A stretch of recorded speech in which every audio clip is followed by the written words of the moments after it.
Three-time Pro Bowler Michael Bennett and a seventh-round pick from the Seahawks in exchange for wideout Marcus Johnson and a fifth-rounder. The deal between Philly and Seattle can't become official until next Wednesday. After thanking his wife and kids, the Seahawks organization, Bennett included a message to the city of Seattle as well in this Instagram post. In part, it said, "Dear Seattle number 12s, you fans are world-class. I am forever grateful for allowing me to grow and evolve in this time that I've had with you. I expanded my family in this city. I had one of my babies here. This truly was home for us, and it's been such an incredible 5 years." Meanwhile, some cryptic tweets by Seahawks defensive backs yesterday suggest that Richard Sherman's run in Seattle might be coming to an end. Sherman told our NFL insider Josina Anderson that he hasn't, quote, been told anything about his future with the team amid all speculation. Oh, you heard it. Michael Bennett is an Eagle, and Richard Sherman's future is in question. Seems like this could be the end of that Legion of Boom. Well, clearly it is, and that ferocious defense there. Damian Woody in the house. Always good to see you, my Oh, my goodness. Yeah, so oh, my goodness. You always oh, my goodness. To my face. You look very nice. Molly, do you see the tie? You look amazing. I look presidential you right now. Let me ask you a question. I look good. Molly, why do you feel the need to interrupt every time I'm going to give a compliment? When I'm going to give an insult, you got nothing to say. But when I'm going to give a compliment, you got to beat me to it. Could you relax? You know what, Stephen A., I talk way too much on the show. I'm with you. You probably, I don't agree with that. But you do try to slide in comments and then go to commercial. You ain't getting away with that anymore.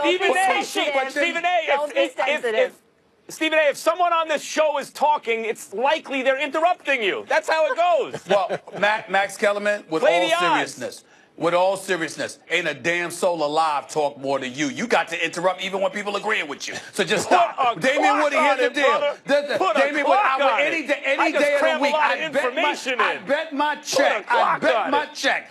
Stop it. Damian, I got one question for you. You got it. Which offense you running from? Which offense you running for, Damian? Which offense you running for, man? I just want to know. If I run, I'm running for the highest, right? You aim for the stars, don't you?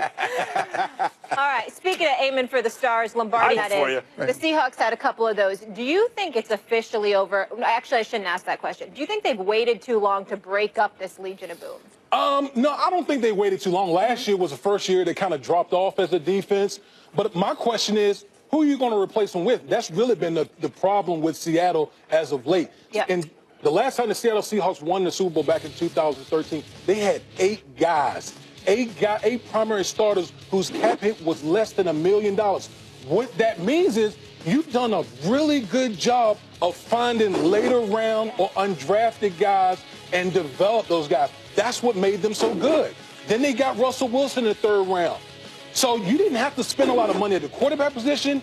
Then they developed guys on defense who they eventually paid. But as of lately, they haven't been hitting on those later round guys. They haven't developed those guys. So now all of a sudden you see the Richard Sherman, who was out with the Achilles, and Cam Chancellor, who's had the neck issue. They haven't had guys to replace those guys with. So, again, this is more about drafting, a lack of drafting and developing guys to replace those guys than just waiting a year too late for the Seattle Seahawks.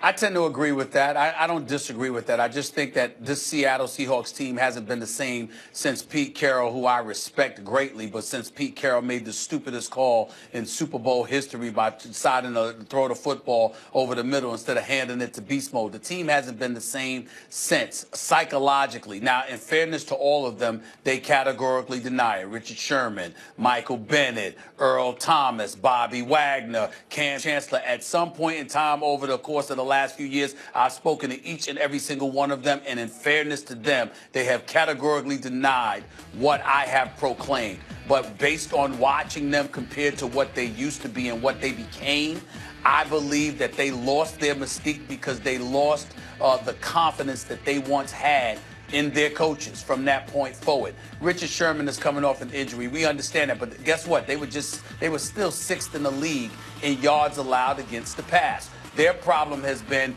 running, defending against the run. We've seen some smash mouth football exacted against the Legion of Boom. That means from that front 4 to your front 7, It doesn't matter. They have been giving up far more against the rush than they have against the pass, which has been problematic for them, which is why I think one of the reasons they elected to move Michael Bennett. But in the end, I don't look at it as waiting too long. I think that I think what happened in that Super Bowl really derailed this team psychologically, and one of these days somebody's going to admit it once their playing days are over. Much like in the last segment, we have Jalen Rose, basketball legend, and Stephen Naismith made his bones in covering the NBA and a Division II scholarship basketball player, and I never played the game, and I had to set everyone straight. Once again, we have Damian Woody, Pro Bowler, multiple-time Super Bowl champion, and Stephen A. Smith, who, well, he's apparently suffering CTE, so that's sort of football related. Max, you gonna make your point? I never played the game. Are you gonna make a point? Are you gonna make a point, I have Max? to set you guys straight. Well, that's kind of the point. Now, this is so obvious. I can't point that you don't make points. Yes, that I have to explain this. Of course, they waited a year too late, and the problem with you guys saying you guys are the problem. When there's an open question as to what should happen, and people answer a certain way, and then the evidence comes in, and they still don't get off their answer. They insist they're right, even though they're plainly wrong. People repeat mistakes. We saw this with the Lakers re-signing Kobe Bryant, and people still say, oh, no, that was the right thing to do. It was idiotic.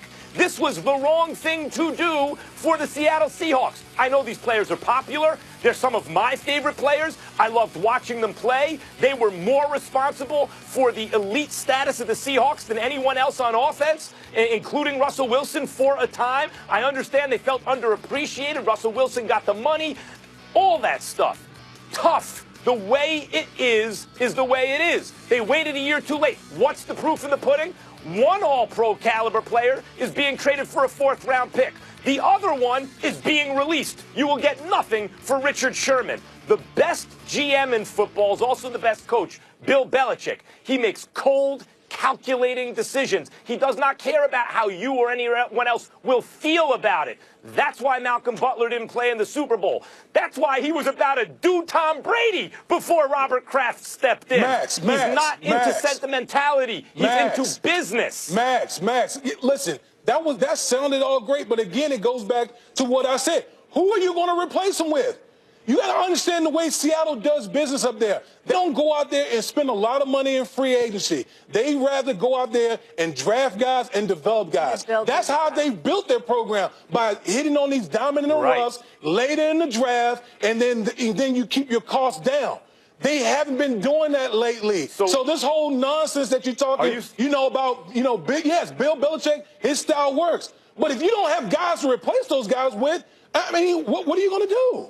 What are you going to do? They don't spend money in free agency. What do you think you're trading these players when they have value for? Before they're old and expensive, or when they're older and expensive, but the league doesn't really realize it yet, but you realize they're about to be old and expensive. You trade them for, drum roll, draft picks. That's what Bill Belichick does. He trades them for draft picks. Right, exactly. And then But my point is, Max, they haven't been hitting on them. That's what made them so successful early in Pete Carroll's tenure. Is they've been hitting on the Richard Sherman, who was a late round draft pick, the Cam Chancellor, who was a late round draft pick, or undrafted free agent guy. They were hitting on those guys and developing. They haven't been doing that lately, so it sounds good, but they don't. So you got to hit on top draft. You got to hit on them. They haven't been hitting on them. That's been the problem. If they had developed guys, if they had been developing guys, don't you think they would have replaced those guys already? They would have replaced them already. Even Bill Belichick misses on draft picks. That's why the game is, as Sam Hinkie knows, right, as the Cleveland Browns know, gather as many high-quality draft picks as possible. That's why you make the deals for Bill picks Belichick good out in the here? draft, high in the draft. You keep referencing Bill Belichick. There's no equal to Bill Belichick out here. There's no equal to him.